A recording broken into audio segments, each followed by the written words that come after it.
अरुणाचल हाजोनिफ्राय दिनै फिन NLFBनि माखासे सोद्रोमाफोरा उदालगुरि जिल्लानि माजबाद खियाजुलियाव नुजाथिफैयो।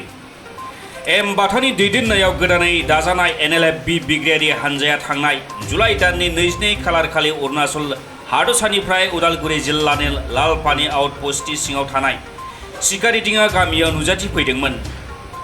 बेनि उनाव फारियै क'क्राझार जिल्लानि कसुगाव हालाम आरो पर्बतजरा हालामनिफ्रायबो फारियै NLFBनि सोद्रोमाफ्रा ओंखारबोदोंमोन।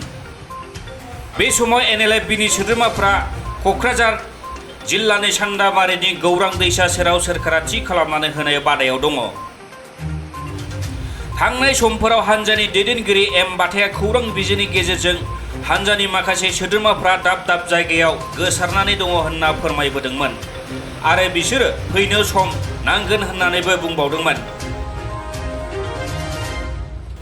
बेबायदिनो फिन दिनैबो सा 67 NLFBनि सोद्रोमाफ्रा अरुणाचल हाजोनिफ्राय उदालगुरि जिल्लानि सिङाव थानाय माजबाद हालामनि खियाजुलि गामियाव नुजाथिफैयो।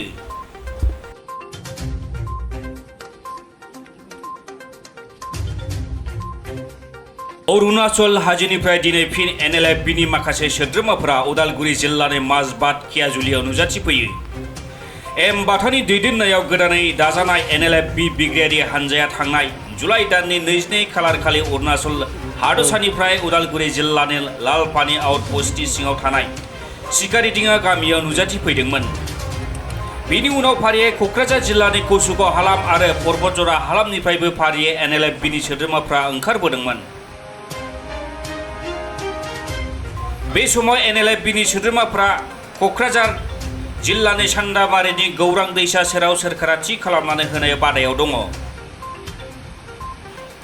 थांनाय समफोराव हानजानि दैदेनगिरि एम बाथाया खौरां बिजोंनि गेजेरजों हानजानि माखासे सोद्रोमाफ्रा दाब दाब जायगायाव गोसारनानै दङ होनना फोरमायबोदोंमोन आरो बिसोरो फैनो सम नांगोन होननानैबो बुंबावदोंमोन।